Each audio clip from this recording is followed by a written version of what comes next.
বিগত কয়েক বছর ধরে যে স্বপ্নগুলো দেখেছি আমার দেশ নিয়ে, সেই স্বপ্নগুলো তো কবর দিয়ে ফেলেছিলাম, কিন্তু গত কয়েকদিন আমার স্বপ্নগুলোকে আমি ছেড়ে দিয়েছি। মনে বলছে একে একে এখন আমার সবগুলো স্বপ্ন পূরণ হবে। যখন বিভিন্ন পেজে দেখতাম বিভিন্ন দেশের নাগরিকরা কত স্বাধীনভাবে চলছে, কত সুন্দরভাবে তাদের দেশটাকে সাজিয়ে নিয়েছে, আর সেই সাথে প্রত্যেকটা দেশের প্রত্যেকটা নিয়মকানুন কত সুশৃঙ্খলভাবে সবাই মেনে চলছে, তো তখন মনে হতো ইস, যদি আমাদের বাংলাদেশটা এমনভাবে চলতো, বা এভাবে যদি আমাদের বাংলাদেশের প্রত্যেকটা মানুষ প্রত্যেকটা নিয়মকানুন এবং সেই সাথে সব কিছু সুন্দরভাবে তারা পালন করত, তখন তো হয়তো মনের মধ্যে চাপা কষ্টটা প্রকাশ করতে পারতাম না। আর এখন মন বলছে সেই স্বপ্নগুলো এখন হয়তো আমার বাস্তব হবে। আসসালামু আলাইকুম ভিউয়ার্স, কেমন আছেন সবাই? আলহামদুলিল্লাহ আমি ভালো আছি। আশা রাখছি যে যেখান থেকে আজকে আমার এই নিউ ব্লগটি দেখছেন সবাই ভালো আছেন, সুস্থ আছেন এবং নিরাপদে আছেন। আর ব্লগের শুরুতে যে কথাটা সবসময় বলে থাকি, আজও বলছি, ব্লগের শুরুতে লাইক দিয়ে ভিডিওটি কন্টিনিউ করে যাবেন, আর ভালো লাগলে সাবস্ক্রাইব করে পাশে থাকবেন। গতকাল সকালবেলা হঠাৎ করে আমার ছোট ছেলের থেকে জ্বর উঠেছিল। সে তো কিছুই খাচ্ছে না, তো তাকে বললাম কিছু একটা খাও, না হয় শরীর অসুস্থ হয়ে যাবে, আর খালি পেটে আমি তাকে কিভাবে ওষুধ খাওয়াবো। তো সে বলল সে নাকি পিৎজা খাবে। তো এই সকালবেলা আমি পিৎজা কোথায় পাই? তো একটা চিন্তায় পড়ে গিয়েছিলাম। তো কি করেছি, হঠাৎ করে মনে হলো যদি আমি পাউরুটি দিয়ে বানিয়ে দিই তাহলে কিন্তু সে খেতে পারে সেটা। তো তাড়াতাড়ি করে বড় ছেলেকে দিয়ে আমি পাউরুটি দোকান থেকে আনালাম। সেই পাউরুটি দিয়ে তাকে খুব সহজভাবে এই ব্রেড পিৎজাটা বানিয়ে দিচ্ছি। সে সাথে ফ্রিজ থেকে একটু মুরগির মাংস ছিল, সে ব্রয়লারের মুরগির মাংসের সলিড মাংসটা নিয়ে আমি একটু কিছুক্ষণ ম্যারিনেট করে এখন তেলে ভেজে নিয়েছি। আর সেই সাথে ফ্রিজের ভেতরে কিছু চিজ ছিল, চিজটাও এখন গ্রেট করে নিচ্ছি। এই ধরনের জিনিসগুলো যদি ঘরে আগে থেকে স্টোর করে রাখা যায় খুব সুবিধা হয়, আর যখন তখন এই ধরনের খাবারগুলো তাড়াতাড়ি করে বানানো হয়ে যায়।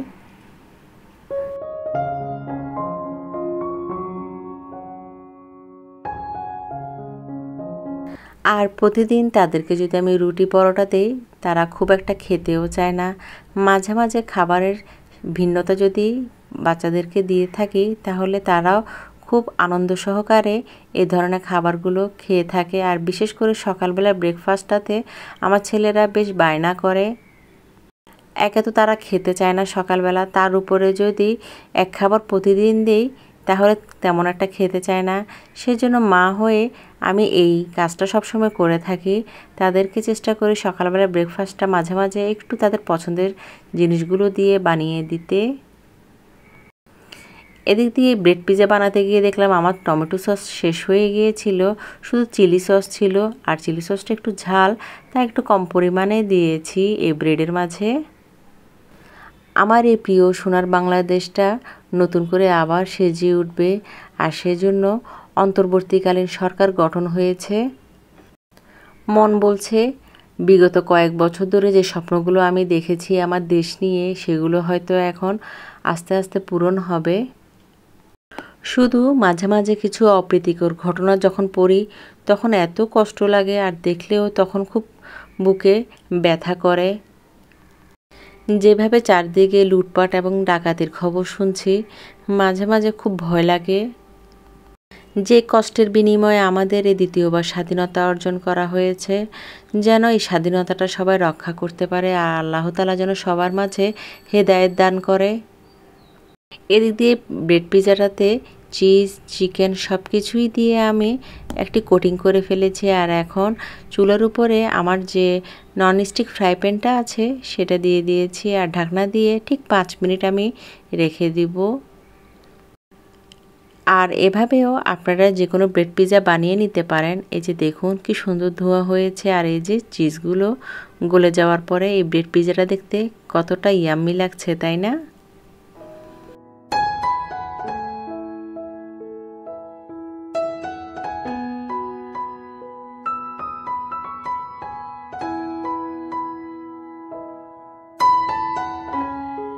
এদিক দিয়ে ছেলের জন্য মজার খাবার বানিয়ে তাকে দিয়ে দিলাম। আর গতকাল রাতে আমি আদা ছিলে ব্লেন্ডারে ব্লেন্ড করে নিয়েছিলাম। এই ধরনের আইস বক্সগুলোতে আদাগুলো যদি আপনি রেখে দেন তাহলে আপনার যতটুকু প্রয়োজন রান্নার সময় ঠিক ততটুকুই আপনি ফ্রিজ থেকে বের করে সাথে সাথে রান্না করে ফেলতে পারবেন। আর আপনি চাইলে ছোট ছোট টুকরো করেও প্লেটে রেখে দিতে পারেন যদি আপনি আইস বক্সে না রাখতে চান। তো আমি কি করেছি, গতকাল রাতে এই আদাগুলো রেখে দেওয়ার পরে যখন শক্ত হয়ে গিয়েছিল, সকালবেলায় ফ্রিজ থেকে বের করে এখন একটি বক্সের মাঝে নিয়ে নিব। আর এতে সুবিধা হয় যখনই যতটুকু প্রয়োজন সে একটা টুকরো নিয়ে আমি তরকারিতে দিয়ে দিতে পারবো। আর যে দেখুন কত কিউট লাগছে, তাই না? এভাবেই প্রতিদিনই অল্প অল্প করে আমার রান্নাঘরের কাজগুলোকে সহজ করার জন্য এ ধরনের কাজগুলো আমি করে রাখি। আর অনেক সময় দেখা যায় আদা যদি ব্লেন্ড করে না রাখা যায় তাহলে ফ্রিজে বা যেখানে রাখেন না কেন নষ্ট হয়ে যায়। তাই নষ্ট যাতে না হয় এভাবেই আপনারা করে ফ্রিজে রেখে দিতে পারেন অনেক দিনের জন্য। আমার প্রিভিয়াস ব্লগে আমার এই কেটলি নিয়ে অনেক কোশ্চেন এসেছিল, যেটার আনসার আমি আপনাদেরকে অনেকবার দিয়েছি। তো আবারও বলে দিচ্ছি, এই কেটলিটা আমি gift and decor by Tasnim page থেকে নিয়েছি। আর এটার প্রাইস নিয়েছিল 1990 টাকা। আর এটা হলো 2.5 লিটারের আর এটি এনামেলের। জানি না আর কতবার আমি এটার আনসার দিব আপনাদেরকে। তো নতুন নতুন অনেক আপুরাই আমার প্রতিদিন ব্লগের মাঝে নতুন করে এন্ট্রি হচ্ছে, তো যার কারণে এই কোশ্চেনগুলো বারবার আসছে। তারা তো আর প্রিভিয়াস ব্লগগুলো দেখছে না, সেজন্য একই প্রশ্ন বারবার করে করছে। ওই যে কিছুদিন ধরে বলছি, ঘরের কাজকর্মগুলোতে আমার তেমন একটা মন ছিল না, কোনো রকমে উপরে হালকা পাতলাভাবে করেছি। তো আজ যখন লিভিং রুমে এসেছি, আমার ছোট যে টি টেবিলটা আছে সেটা এত ময়লা হয়েছিল, তো ভাবলাম আজকে একটু এগুলো গ্লাস ক্লিনার দিয়ে ক্লিন করে ফেলি।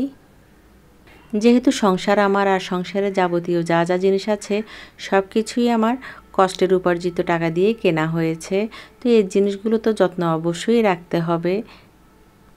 আর এইভাবেই অল্প অল্প করে আমার সংসারের কাজগুলোকে আমি সবসময় এগিয়ে রাখি, আর সে সাথে গুছিয়ে সুন্দর করে অর্গানাইজ করে রাখি। গতকাল রাতে দেখেছি অন্তর্বর্তীকালীন সরকার শপথ গ্রহণ করেছিল, আর সে সাথে আমাদের বয়সে ছোট দুটো সমন্বয়ক ছিল, যেটা দেখে আমার গর্বে বুক ভরে গিয়েছিল। সে সাথে তাদের যোগ্যতা নিয়ে অনেক কথাও শুনেছি। আসলে যোগ্যতা হলো যার যার নিজের, কে কিসে কত বেশি যোগ্যতা তা কখনো বয়স দিয়ে নির্ধারণ করা যায় না। অনেক সময় দেখা যায় 24 থেকে 25 বছরের বয়সের যে সকল ছেলেরা আছে তারা 50 থেকে 60 বছরের লোকের চেয়ে অনেক জ্ঞান রাখে সব কিছুতে। বয়স বেশি হলে যে তার জ্ঞান বেশি হবে তেমন কোনো কথা নেই। আর পৃথিবীতে অনেক মানুষের ভিড়ে বয়স যদি যোগ্যতা যাচাই করার সময় হারিয়ে যায়, তাহলে খুব কম বয়সী ছেলেরা তাদের মেধা, বুদ্ধি ও কাজের প্রতি যে একনিষ্ঠতা দেখাচ্ছেন এবং যোগ্যতা প্রমাণ করছেন তা পৃথিবী থেকে হারিয়ে যাবে। ছাত্রদের দুঃসময়ে আমাদের দেশের অনেক সুশীল সমাজ, জ্ঞানী এবং ক্ষমতাধর মানুষরা অন্যায়কে অন্যায় বলেনি, ছাত্র জনতার মতামতকে গুরুত্ব দেয়নি।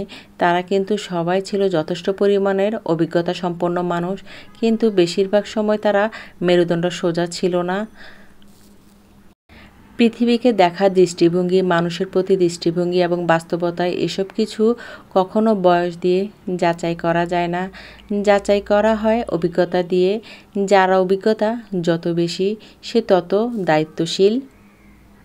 আর সেই অল্প বয়সী ছেলেরাই কিন্তু সে দায়িত্বশীলতা দেখিয়েছে আমাদেরকে চোখে আঙ্গুল দিয়ে। সে অল্প বয়সী ছেলেগুলো নিজেদের প্রাণ ঝুঁকি দিয়ে আন্দোলন করেছে কোটা সংস্কারের জন্য। কত ঝামেলা এলো, কত বিপদ এলো তাদের উপর, কিন্তু তারা দমে যায়নি। এই যে শহীদ হলো, আহত হলো, নিহত হলো, এরা কি খুব বেশি বয়সের ছিল? যখন আটক করে নিয়ে যায় তখনও তারা অনশনে ছিল। নিজের কথা ও কাজের প্রতি তারা দৃঢ় প্রতিজ্ঞা ছিল। তারাই পুরো বাংলাদেশকে লিড করেছে, সাহস দিয়েছে এবং মানুষের কথা বলার সুযোগ তৈরি করে দিয়েছে, যা এর আগে ইতিহাসে কেউ কখনো করে দেয়নি। তাই তারা আজ অবশ্যই প্রশংসার দাবিদার। কি বলেন আপনারা? দেশের একজন সাধারণ নাগরিক হিসেবে শুধু এটুকুই বলবো, মনের মধ্যে সাহস রাখো, অন্যায়ের পক্ষে লড়ো, ইনসাফ প্রতিষ্ঠা করো। জয় দিন শেষে তোমারই হবে। তুমিও তাদের মতো একজন হবে যারা রাষ্ট্রের অধিকার আদায়ের ব্যাপারে সোচ্চার হয়েছিল, এবং সেই দেখে আজকে আমাদের এই রাষ্ট্রটা তৈরি হয়েছে। যারা চাকরির জন্য আন্দোলনে নেমেছিল তারাই আজকে চাকরিদাতা। আর আমার গর্বে বুক ভরে গিয়েছিল এই দেখে, এই বয়সে বিপ্লব, বিদ্রোহ এবং ভালোবাসা যারা একসাথে বুকে ধারণ করতে পেরেছে, তারাই পুলিশের গুলির সামনে দাঁড়াতে নিঃসন্দেহে ভয় পায়নি। দেশ স্বাধীন করে আবার সেই দেশের সরকারের উপদেষ্টা হয়ে দেশের নেতৃত্ব দিল। প্রয়োজন শুধু দৃঢ় মনোবল, অসীম সাহস আর ধৈর্যের। আজকের ব্লগটা সকাল থেকে দুপুর পর্যন্ত কী করেছি সেগুলো তো শেয়ার করেছি। সেই সাথে সংসারের কাজকর্ম ফেলে আমাদের অন্তর্বর্তীকালীন সরকার যে কাজগুলো করছে সেগুলো টিভিতে দেখছিলাম। তো শহীদ মিনারে যখন ফুল দিচ্ছিল সেগুলো দেখে আমার প্রাণ ভরে গিয়েছিল, কারণ তখন যেমন বাইরে বৃষ্টি পড়ছে, সেই সাথে মনে হচ্ছে আমাদের দেশে বৃষ্টি পড়ে নতুন আশার আলো দেখছি। এদিক দিয়ে আমার বারান্দায় গিয়ে দেখলাম আমার যে ছোট ছোট কিছু গাছ ছিল সেগুলোর মধ্যে কিছু কুমড়া শাক উঠেছিল। ভাবছি আজ নিজের গাছের শাকগুলো দিয়ে দুপুরের তরকারিগুলো রান্না করব। সেজন্য গাছ থেকে কিছু শাক তুলে নিয়েছিলাম। অল্প হলেও নিজের গাছের শাক, সেটা দেখে আমার থেকে এত ভালো লেগেছিল। তো ভাবছি অল্প পরিমাণে ডাল দিয়ে আমি এই শাকটি রান্না করি। এই প্রথম আমার গাছের শাক আমি রান্না করছি। আমার বারান্দায় অনেক ধরনের ফুল গাছ ছিল, কিন্তু শাক বা কোনো সবজি জাতীয় কোনো কিছুই আমি আমার বারান্দায় লাগাইনি। তো কুমড়া শাকগুলো যখন আমি রান্না করছি আমার থেকে এত খুশি লাগছিল। তো অল্প পরিমাণে সব কিছুই দিয়েছি, কারণ শাকের পরিমাণ খুবই অল্প ছিল। আর এই শাকটি আমি ডাল ও চিংড়ি মাছ দিয়ে রান্না করব। সেজন্য সবার আগে ভালোভাবে সব কিছু কষিয়ে নিচ্ছি। আর ভালোভাবে ডালটা সিদ্ধ হয়ে গেলেই তারপরে আমি এখানে কাঁচামরিচ ও শাকগুলো দিয়ে রান্না করে ফেলবো। যেহেতু শাকগুলো একেবারেই ছোট, তো সিদ্ধ হতেও বা রান্না হতে বেশিক্ষণ সময় লাগবে না।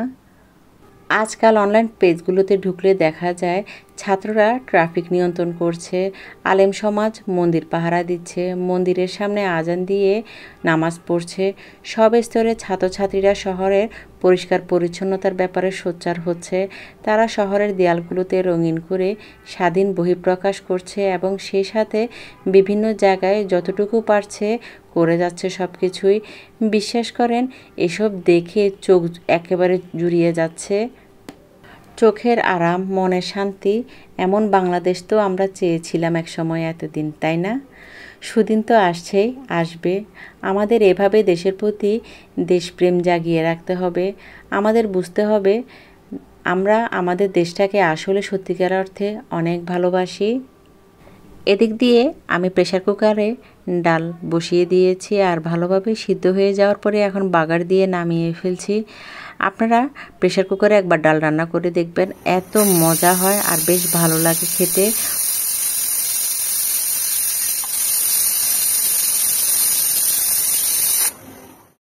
অন্যদিকে ডাল সিদ্ধ হয়ে যাওয়ার পর আমি প্রেসার কুকারে আলু সিদ্ধ করে আলু ভর্তা বানিয়ে ফেলেছি। এই হলো আমার দুপুরের আমাদের জন্য আয়োজন। আর গতকাল তেলাপিয়া মাছ রান্না করেছিলাম, যেগুলো গরম করে ফেলেছি। তো তেলাপিয়া মাছ, ডাল, আলু ভর্তা এবং আমার গাছের শাক দিয়ে আজ দুপুরের খাবার খেয়েছি। তো আজ এখানে রাখছি, দেখা হবে নেক্সট ব্লগে। ততক্ষণ পর্যন্ত সবাই ভালো থাকবেন, সুস্থ থাকবেন, আমার জন্য দোয়া করবেন। আল্লাহ হাফিজ, আসসালামু আলাইকুম।